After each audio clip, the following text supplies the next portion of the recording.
Ah, não, falar inglês não é pra mim. Entender música, filme, série. Não, eles falam muito rápido, não dá pra entender nada. Se este pensamento já passou pela sua cabeça, inclusive ao ler o título deste vídeo, você chegou no lugar certo. Eu sou professora de inglês há mais de 28 anos. O que mais me motiva no meu trabalho é ver a evolução, acompanhar a evolução dos meus alunos. E é por isso que eu vim parar no YouTube, para ajudar mais pessoas a conseguir aprender este idioma de uma vez por todas. E eu não vou sossegar até você conseguir. Hello guys and welcome to Go Easy. Eu sou a Andrea e hoje eu vou falar dos 6 piores gatilhos que travam o teu inglês. O número 5 é o pior. É horroroso, mas os outros também não são fáceis. Mas eu tô aqui para te ajudar a esquecer isso, tirar isso da cabeça e nós vamos começar já falando no número 1. Como eu disse, o 5 é o pior, mas esse também é terrível, que é comparação. A comparação acaba com qualquer pessoa. É aquela coisa de eu me comparar com os outros. Não, esqueça isso, principalmente em termos de aprendizado de línguas. Porque, por exemplo, você chega na sua primeira aula de inglês, não sabe nada, e aí tem um grupo lá que sabe. De repente você caiu no nível errado, não sei, mas aquele pessoal ele já sabe um pouco. E aí o professor faz perguntas e eles já saem respondendo. E aí você pensa, tá louco?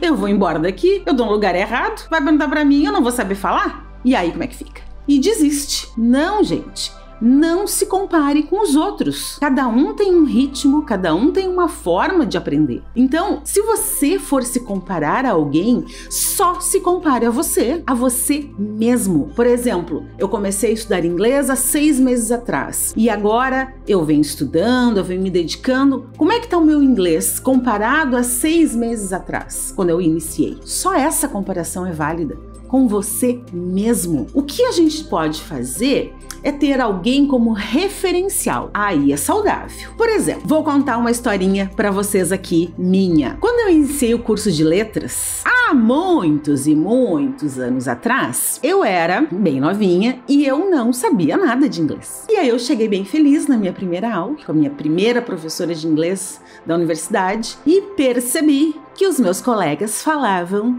muito. Muitos falavam bastante, já tinham viajado, feito intercâmbio, tinham feito curso de inglês, que era assim, muito caro na época, era coisa da elite. E eu não pertencia a isso, então eu entrei nua e crua. Eu vou dizer pra vocês que eu não fiquei bolada, que eu fiquei assim... será? Fiquei, não vou mentir. Só que passou. Eu logo percebi que eu queria tanto aprender, que eu queria tanto falar inglês e me tornar professora, que eu virei a chave. Eu vi que eu tinha potencial, sim. E graças à minha primeira professora, que na primeira aula, então, ela começou a fazer perguntas em inglês para as pessoas, para os meus colegas. E eu vi que ela ia me perguntar, né? Tava perguntando para todo mundo. E eu assim, em pânico, né? Eu digo, ai meu Deus, ela vai me perguntar. E eu não vou saber. E aí ela olhou para mim e falou assim, Are you married or single? E eu... Ela viu que eu não sabia e eu fiquei com aquela cara de paisagem, tentando, meu Deus, do que ela tá me perguntando, que eu vi que era uma coisa simples, né? Mas o que ela fez? Ela, percebendo que eu não sabia, ela não pegou e começou a rir, ou, enfim, já foi traduzindo. Não, ela fez assim, Are you married? Ela apontou pra aliança de casada dela. Tá, isso aqui não é uma aliança de casado, mas a dela era. Are you married or single? E aí eu... entendi. Single. Eu era solteira, né? Então, aquilo me deu uma motivação porque ela me tratou de um jeito assim, eu me senti especial, porque eu consegui entender, ela não tirou sarro da minha cara, não fiquei com cara de palhaça e deu tudo certo. Então ela começou a ser o meu referencial e eu consegui. Esta mesma professora, anos depois, se tornou minha colega numa outra instituição de ensino e depois, mais tarde ainda, eu fui professora naquele curso de inglês, naquele curso de letras e dei aula para o primeiro dia para alunos que estavam iniciando. E eu sei que eu virei referencial de alguns deles. Então, assim, é possível sim, a gente consegue sim, porque eu parei de me comparar com os outros e tive só pessoas que foram minha inspiração como referencial. Gatilho número 2. Idade. Esse pega, porque todo mundo fica falando: ah, só se aprende inglês quando é criança, depois é muito difícil, depois não dá mais, a gente não consegue pronunciar, articular as palavras. Esqueçam isso. É claro que crianças aprendem mais fácil, mais rápido, mas isso não significa que adulto não pode aprender. Então não tem que pensar em idade, não tem que pensar nisso. Ah, porque eu já passei do tempo. Gente, aprendizado não tem prazo de validade. A gente pode aprender em qualquer momento da vida. Então esqueça isso, esse gatilho horroroso de que não se aprende inglês quando se é adulto, só a criança aprende. Não, não existe isso. O que existe é ter mais facilidade. Mas quanto mais você se dedicar, quanto mais praticar, é lógico que vai aprender. Gatilho número 3. Vergonha. Esse pega, né? Eu acho que a gente só tem que ter vergonha de coisas feias e maléficas. Agora, nunca da forma como a gente fala. Principalmente num segundo idioma ou terceiro. Enfim, ninguém nasce sabendo, tá? A gente precisa de prática, a gente precisa de treino, precisa de estudo e para chegar a uma pronúncia legal. É lógico que o início vai ser meio complicado, são sons diferentes, fonemas diferentes, articulações diferentes, tudo diferente. Soa estranho, mas isso não precisa minar o seu aprendizado. Não tem que ter vergonha. Eu digo para meus alunos, aqui, quando a gente está aprendendo, não é lugar para ter vergonha, é lugar para errar. Porque assim eu vou poder te ajudar. A gente só vai conseguir com o tempo. Não é de uma hora para outra. Não existe isso. Plim, tomei uma pílula mágica. Estou falando fluentemente. Não existe isso. Gatilho número 4. Desculpas. Ah, é muito caro. Ah, eu não tenho tempo. E o professor não foi com a minha cara. Isto são desculpas. Porque caro pode ter cursos caros, mas aqui no YouTube, por exemplo, tá cheio de vídeos como este, professoras como esta, canais como este, para vocês aprenderem de graça. Tá cheio, não é só eu que tô aqui não, né? Óbvio. Tem um monte por aí. Vocês não precisam ficar só num canal de inglês, de aprendizado. A gente vai, se inscreve num, se inscreve no outro e vai assistindo de tudo um pouco, porque tudo é conhecimento. Claro que a gente às vezes gosta mais de um ou de outro, mas é assim que funciona. Então, né, questão do caro não é bem assim. Tempo, a gente arruma, vocês sabem disso. Essa desculpa do tempo, não tenho tempo, isso aí é uma desculpa que mina o seu aprendizado. Se você realmente quer, você arruma um tempo. Gatilho número 5, aquele que eu falei que é terrível, horroroso, eu acho um absurdo, que é: só aprende inglês quem mora no exterior.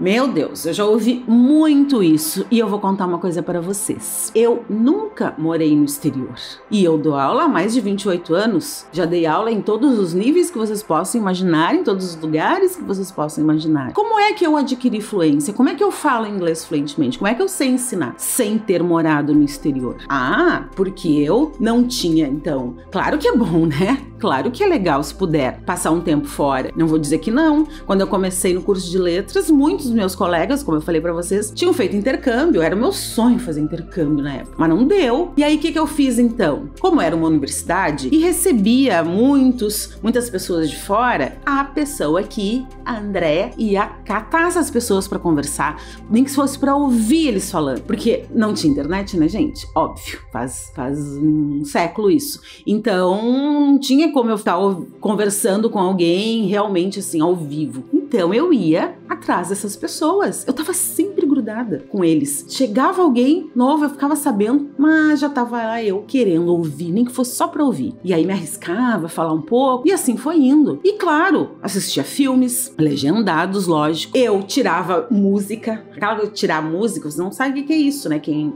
não é dessa geração. Porque não tinha, né? Óbvio, não tinha onde na internet, coisa aí. E mesmo depois, quando tinha CD, era muito caro aqueles CDs com encarte que vinha a letra. Isso tinha, mas era caro. Então o que eu fazia? Eu pegava minha fita cassete botava lá e gravava as músicas da rádio. Claro que no meio lá da gravação tinha um locutor falava alguma coisa, mas não tinha problema. Ia lá, pausava, escrevia, ouvia 10.000 vezes, mas eu fazia isso porque eu queria aprender e eu queria saber o que as músicas estavam dizendo. Então, assim, ó, tem como a gente aprender sim, mas a gente precisa se expor, a gente precisa pôr energia nisso, né? Então, óbvio que se eu não fizer nada, não vai acontecer. Mas o que eu digo é que, não vou conseguir porque eu não tenho como morar no exterior, eu tenho vergonha, todos esses gatilhos que eu falei aí. Aí não vai aprender mesmo. Então esqueçam isso. E esqueçam isso. É legal ir pro exterior, mas também é legal quando tu já tem um conhecimento, porque chegar lá no ICRU demora um tempão mais para conseguir. Então, assim, não é um pré-requisito para se tornar fluente morar fora do país. Gatilho número 6. Não acredite em milagres. Esse tem a ver com tudo que eu tô falando aí. É aquela coisa assim, aprenda inglês em 6 meses e se torne fluente.